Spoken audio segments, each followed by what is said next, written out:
Bonjour à toutes et à tous et bienvenue dans cette nouvelle vidéo consacrée aux parutions éditoriales du mois de mars, qui est un mois un petit peu plus léger que le mois de février, qui a été quand même très massif. Je suis tombée dans le piège des achats d'impulsion et en même temps je suis très contente de ce que j'ai pu trouver parce que les livres correspondent tout à fait à mes sujets de prédilection, ils correspondent à ma sensibilité et ils ont toute leur place dans ma bibliothèque, donc je suis très contente. Mais ça n'a pas du tout été économique. Pas du tout. Donc le mois de mars va être parfait pour reprendre un petit peu son souffle, en sachant que j'ai déjà commencé à voir des petites choses bien intéressantes prévues pour le mois d'avril. Donc profitons de ce mois calme, mais pas dénué de petites pépites. Et ça commence le 4 mars avec Deux fleurs en hiver de Delphine Pessin chez Didier Jeunesse, qui est un livre que j'ai déjà eu l'occasion de lire grâce aux éditions Didier Jeunesse et à la plateforme NetGalley. Donc j'ai pu accéder à un service presse et la chronique va arriver très très vite. Et dans ce roman qui est tout en délicatesse et en bienveillance, on va découvrir Capucine et Violette qui sont dans un EHPAD. Capucine parce qu'elle fait son stage de fin de terminale dans l'établissement et Violette parce qu'elle a été parce qu'elle y rentre en fait. Elle est assez âgée et vivre seule devient un petit peu dangereux pour elle, sachant qu'elle est déjà tombée plusieurs fois sans pouvoir par exemple se relever, etc. Donc c'est pour une question de sécurité, pas mal motivée par son fils qui s'inquiète. Et donc voilà, ça va être une question de rencontre transgénérationnelle, d'échange, aussi de résilience, d'acceptation du passé, du présent et de l'avenir, même si l'avenir s'avère plutôt incertain, ou en tout cas pas très long. Et moi je l'ai trouvé très très beau, vraiment, s'il y a deux mots à retenir, c'est délicatesse et bienveillance. Je l'ai trouvé très joli, donc je ne peux que vous encourager à le découvrir. Toujours le 4 mars paraîtra Comme des frères de Claudine Desmarteaux chez l'Iconoclaste. Alors là, on va être sur des questions d'adolescence, les événements qui viennent marquer l'adolescence et la construction des adultes en formation en fait, mais également la violence qu'on peut vivre à cet âge-là où on est quand même assez à fleur de peau un petit peu quand même. Et en fait, les éditions L'Iconoclaste présentaient ce livre en l'approchant de Sale gosse de Mathieu Palin, que j'avais adoré à la rentrée littéraire de l'automne 2019. Ça a été un grand coup de cœur à ce moment-là de lecture. Donc voilà, je pense qu'il y a tout pour faire un roman vraiment, vraiment intéressant. Voilà, des rapports entre adolescents, et puis le reste reste à découvrir. Toujours le 4 mars, paraîtra Pacifique de Stéphanie Hochet chez Rivage. Et là, on va situer dans la Seconde Guerre mondiale et on va suivre un soldat japonais, Isao Kaneda. Et en fait, il s'agit d'un pilote qui a pour mission de faire écraser son avion sur un croiseur américain pour tuer l'ennemi absolu, l'Occident, etc. Et en fait, ce pilote va se mettre à douter de sa mission, du sens de sa mission, et il va devoir atterrir en urgence sur une petite île et se mettre à réfléchir au sens, je pense, de la vie, de la guerre, ou plutôt au non-sens de la guerre, etc. Et je pense que ça peut être un livre de réflexion sur les conflits vraiment intéressant. Et puis j'aime beaucoup cette idée de se mettre du point de vue d'un soldat japonais. Même si c'est quand même pas mal présent dans la littérature, je pense qu'on peut lui faire une place un petit peu plus grande. Donc voilà, j'ai hâte de le découvrir. Peut-être pas tout de suite, ça dépend. Enfin, je dis peut-être pas tout de suite, mais à chaque fois, je craque, donc on verra. Le 4 mars également sortira Quand je te frappe de Mila Kandasamy chez Actes Sud. Et ici, on va être sur la littérature indienne qui va nous parler d'oppression vis-à-vis des femmes, de violences psychologiques et physiques sur ces femmes. Et a priori avec une résonance vraiment universelle. Donc voilà, depuis quelques mois, je repère ce genre de parution, ce que je ne faisais pas avant. Donc même moi, en tant que lectrice sur mes sujets de lecture, j'ai aussi évolué face à certaines urgences ou certaines choses qui stagnent et ne bougent pas. On se demande comment c'est possible. Puis j'ai aussi une grande confiance dans les éditions Actes Sud, notamment sur ces sujets. Je trouve qu'ils choisissent très très bien les textes qu'ils publient. Donc ça m'attire. Et j'ai réalisé que je ne crois pas avoir un seul livre d'auteur indien dans ma bibliothèque, donc faut remédier à ça absolument, donc ça peut être une très très belle piste pour le faire. Le 4 mars, toujours sortira La bombe d'Alcante Bollé et Denis Rodier chez Glénat. Alors là, on est sur un gros bébé d'environ 450 pages qui va revenir sur tout le processus de réflexion et de création de la bombe atomique qui a assassiné les populations d'Hiroshima et Nagasaki. Et encore, je pense qu'on va aussi parler des essais nucléaires qui ont eu d'autres incidences et qui aujourd'hui encore ont d'autres incidences. Voilà, je trouvais ça vraiment intéressant comme parution. C'est pas un livre que je vais m'acheter tout de suite. Je vais lui laisser quand même quelques mois, notamment pour avoir des retours aussi et parce que je suis pas à vue nez. J'ai regardé quelques extraits de planches intérieures. Bon, c'est pas trop le genre d'illustration que j'apprécie et c'est bête parce qu'un contenu peut être excellent, mais c'est vrai que quand on est sur du roman graphique, bah le graphique compte aussi. Donc je vais me laisser le temps de l'aborder et éventuellement de craquer dessus. Mais je trouve ça vraiment nécessaire, surtout qu'on est sur une année quand même commémorative, comment dire, c'est une horreur absolue quand même, le lâchage de ces bombes atomiques au Japon.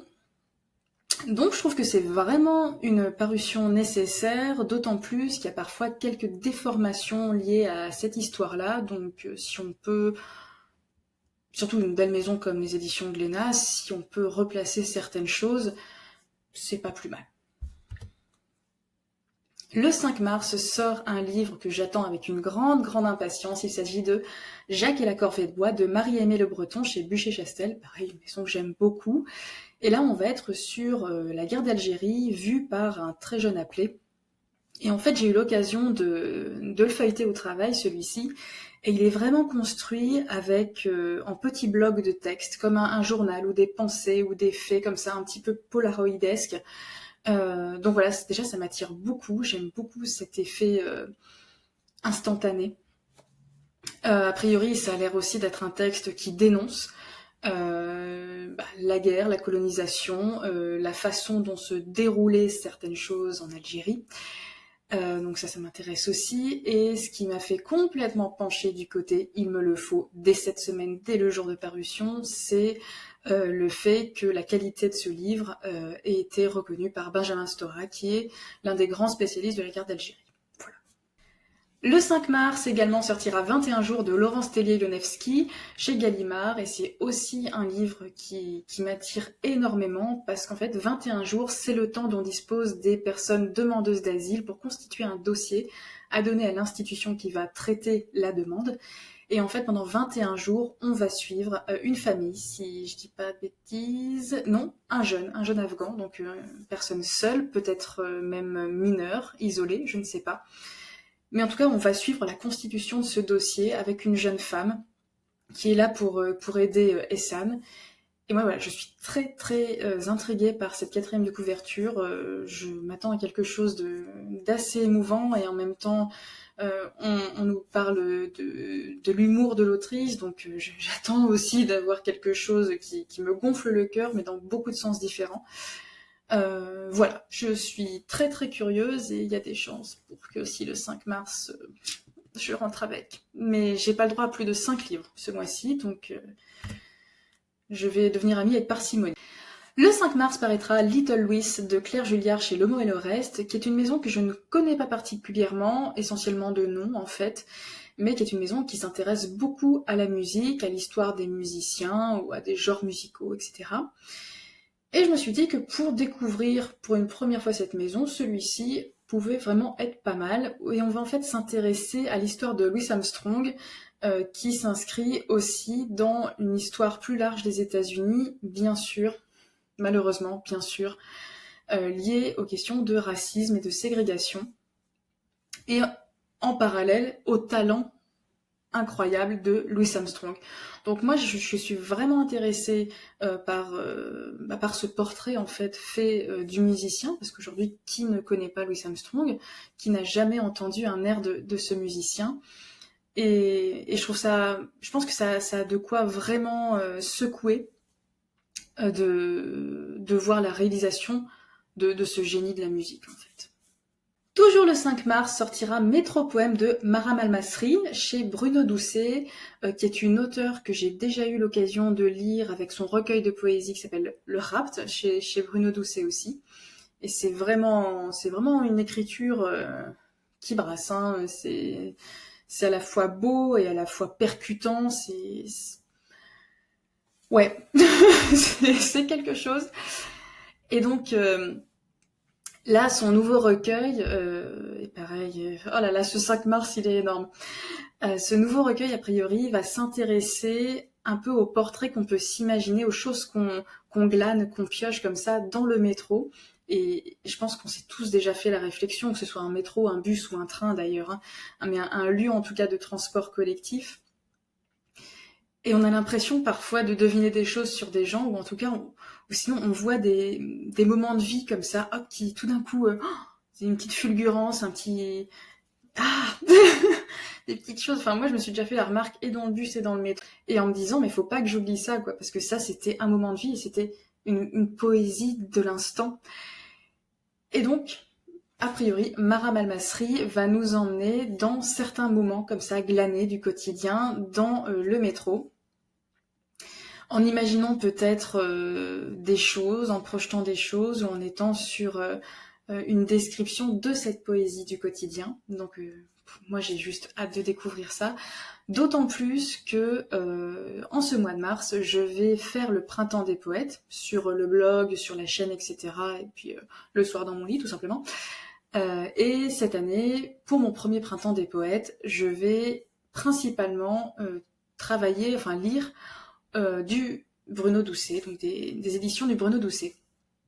Et donc ça tombe très très bien parce que je prends avec de la nouveauté et des recueils plus anciens. Donc je suis très contente de pouvoir retrouver Maram Almasri en ce mois de mars. Le 5 mars sortira également Deuil cannibale et mélancolique de Catherine Mavrikakis chez Sabine Vespizer.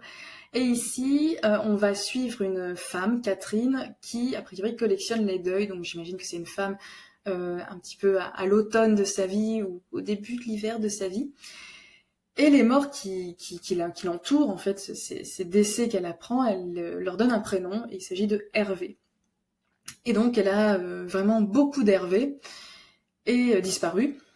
Et en fait, elle va a priori se révolter contre ces Hervé disparus, et ça a l'air a priori très drôle. Enfin, je peux pas en dire plus que le résumé, en fait, parce qu'il est assez clair. Percutant, drôle, méchant, ce premier roman a révélé dès sa parution à Montréal en 2000 le formidable tempérament d'une écrivaine dont la force narrative ne s'est jamais démentie. Alors moi, on me dit percutant, drôle, méchant, j'y vais. Hein. C'est aussi simple que ça. Et je pense que ça peut être vraiment intéressant de voir un texte avec ces trois en plus caractéristiques qui viennent parler de la mort, et notamment de la mort des gens qui nous entourent, des gens qu'on a connus, etc. Et parce que c'est important d'en parler, et parfois j'ai l'impression que c'est des choses, notamment la vieillesse et le jour où on se rend compte que on a survécu à beaucoup de monde, j'ai l'impression que c'est des sujets qu'on met un petit peu sous le tapis. Donc allons-y, moi il n'y a pas de souci, j'accompagne Catherine et je suis vraiment impatiente de découvrir l'histoire de CRV.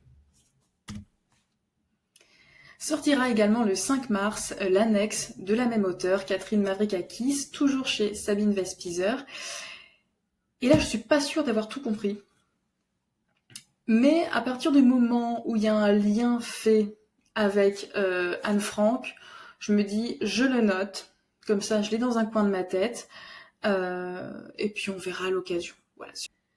Le 5 mars sortira Démembré de Joyce Carol Oates chez Philippe Ray, et là il va être question de nouvelles avec des personnages plus ou moins vulnérables, souvent des personnages féminins, d'ailleurs les personnages principaux si j'ai bien compris, qui sont un petit peu en prise avec une violence assez forte, mais à chaque fois différente de la part d'une personne extérieure, a priori souvent un homme, si j'ai bien compris. J'ai peur que ce soit un petit peu trop manichéen ce que je dis, mais en tout cas, on va être face à des femmes, plutôt avec des femmes, qui vont essayer de se défendre de ce qui leur arrive et de se dépatouiller un petit peu de situations oppressantes et violentes. Donc c'est une auteure internationalement connue que je n'ai jamais lue. Et je me dis que ce livre-là pourrait être une porte d'entrée, notamment parce que moi j'aime beaucoup les nouvelles. Paradoxalement, j'en lis assez peu, j'ai assez peu de recueils de nouvelles.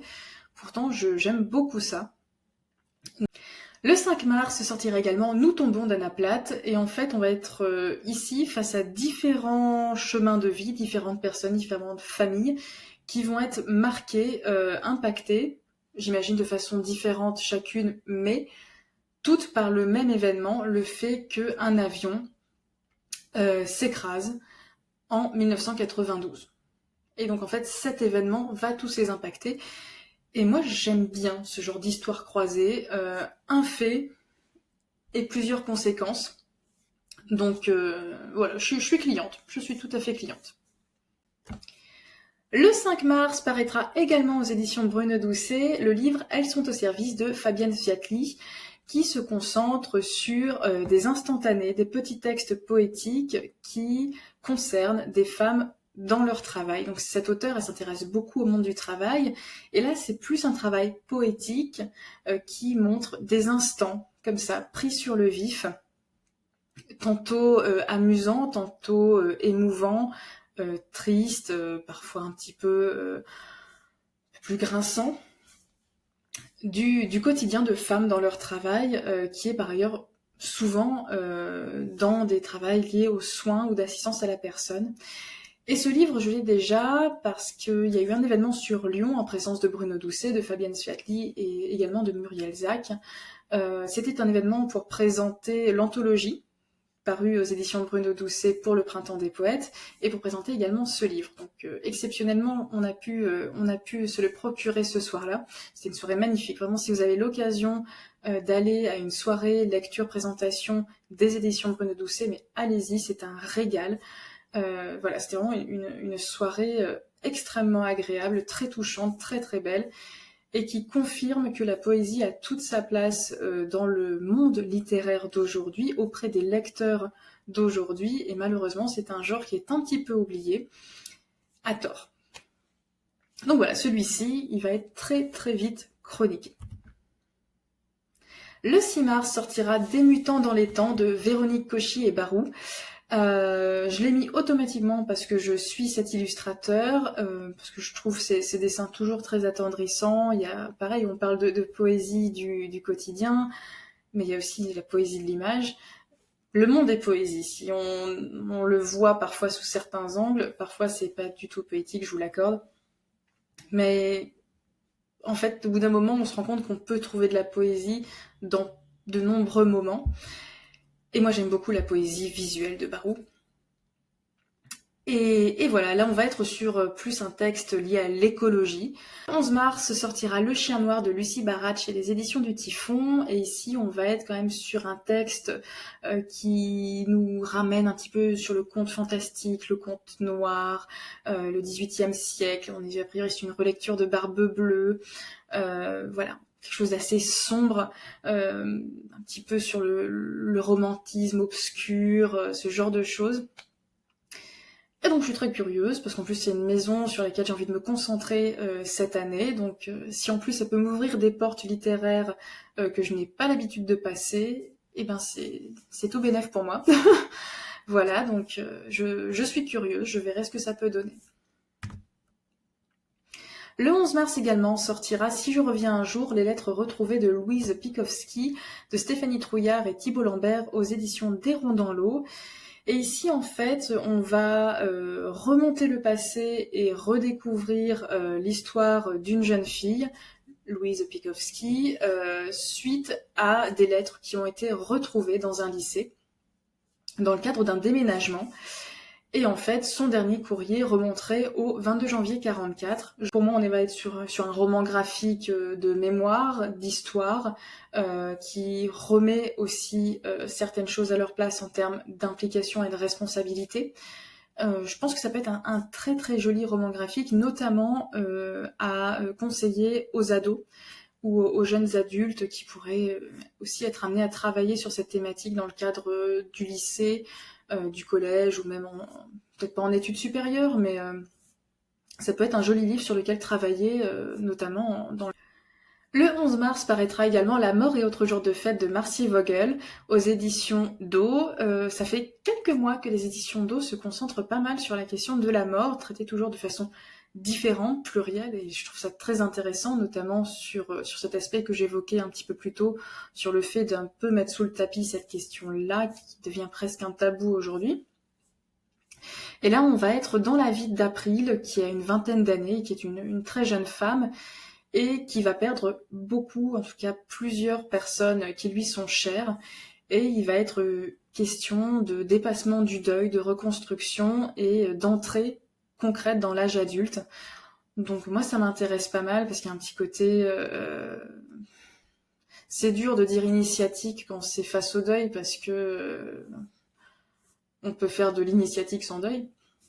Donc je suis assez curieuse de voir la façon dont ça va être traité. J'ai hâte de découvrir le personnage d'April.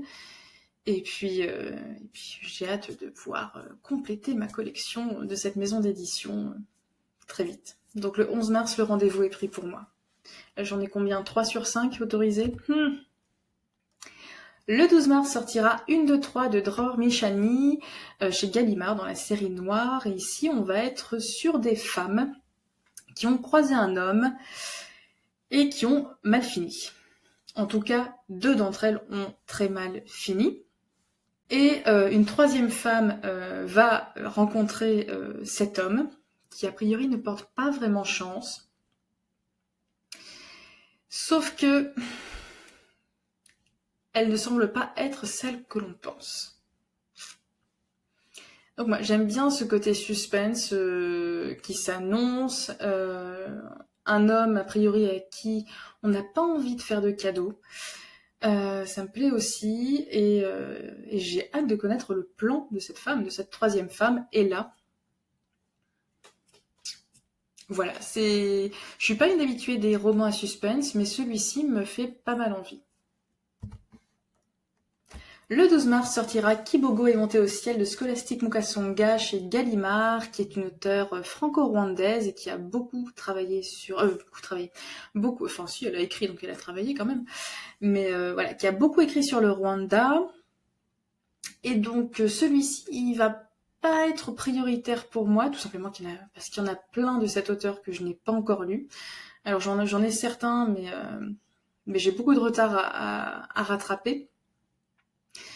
Mais ce qui m'intéresse, c'est cet aspect colonisation et évangélisation dont elle va parler au Rwanda, la destitution du roi, les baptêmes massifs.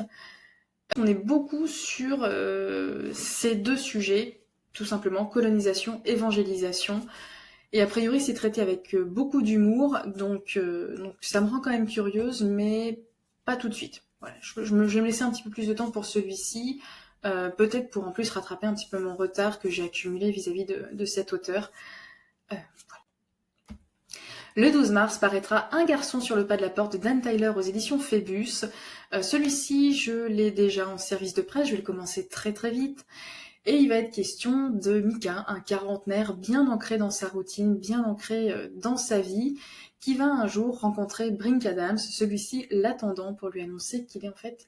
Enfin, que Mika, sinon ça fait une drôle de phrase, que Mika est son père biologique. Et donc les deux vont devoir, à un moment donné, apprendre à se connaître. J'ai lu récemment un roman d'Anne Tyler et j'ai vraiment été séduite par son écriture, ça se lit tout seul, c'est fluide, il y a parfois de la fausse légèreté parce qu'on parle quand même de sujets assez sérieux et en même temps c'est pas dramatique. On sent aucun jugement de la part de l'auteur, les personnages sont attachants. On sent qu'elle aime Baltimore quand même. Voilà, c'est beaucoup de choses positives dans ces romans, même si c'est pas toujours facile. Donc j'ai hâte de découvrir celui-ci et puis je vous en dis plus très très vite. Le 12 mars paraîtra Les vies de Maria de Anna Kroll, qui va revenir sur l'histoire et le parcours d'une petite fille et de sa mère qui sont de confession juive durant l'occupation allemande en Pologne. Et en fait, l'idée, ça va être d'essayer de revoir leur parcours alors qu'elles devaient être protégées, elles devaient être cachées, mais que la femme qui s'était engagée à le faire, finalement, ne va pas pouvoir accepter de mentir et va les remettre à la rue seuls dans cette période où aucun abri n'est sûr. Donc voilà, l'auteur va revenir sur cette histoire. C'est quand même pas à savoir si on est sur du roman ou si on est sur un récit vraiment très très inspiré de la réalité. J'ai l'impression qu'on est quand même plus vers de la réalité. Donc voilà, faudrait que je creuse un petit peu plus. Le 12 mars sortira la réédition des 2 premiers tomes de Full Metal Alchemist de Hiromu Arakawa chez Kurokawa, donc le manga cultissime par excellence. J'en ai lu tellement peu quand j'étais adolescente, j'en ai lu 2, mais je les ai lus en entier. Je les ai vraiment dévorés. Il y avait Nana, et je crois que si je relisais aujourd'hui, je serais quand même vachement critique. Et il y avait Full Metal Alchemist. Je ne les ai plus, parce que j'avais pas tous les tomes, j'avais peut-être les 10 ou 12 premiers, je sais plus. Peut-être pas autant quand même. Je sais plus, j'avais les premiers. Je m'en suis séparée. Il y a une réédition, c'est l'occasion de se rattraper un petit peu quand même. Voilà. Donc je suis très très contente de cette édition, et en plus ce sont des volumes augmentés, je crois qu'il y a du contenu supplémentaire, enfin a priori c'est une très très belle édition, et d'ailleurs elle est notée comme perfecte sur la couverture. Donc voilà, ça je crois que j'ai pas besoin de développer davantage. Le 18 mars paraîtra Des Bleus au cartable de Muriel Zurcher chez Didier Jeunesse, et c'est également un livre que j'ai déjà en service de presse, donc je remercie à nouveau les éditions Didier Jeunesse. On va être ici sur des questions de harcèlement scolaire au collège. Voilà. Je ne dis pas plus. Je crois qu'on est vraiment sur le sujet central. Un sujet qu'il faut encore aborder régulièrement aujourd'hui, parce que c'est également un sujet qui ne bouge pas. Voilà. C'est toujours, il y a toujours des victimes. Ça peut aller très très loin, et c'est vraiment important que la littérature jeunesse s'en empare, évidemment. Mais ce serait bien aussi que la littérature adulte s'en empare. Dans le sens où un enfant harcelé, c'est un adulte aussi avec des failles, avec des blessures et avec des choses à reconstruire, à colmater. Et en tant qu'adulte, on n'est pas censé accepter ce genre de choses. Voilà.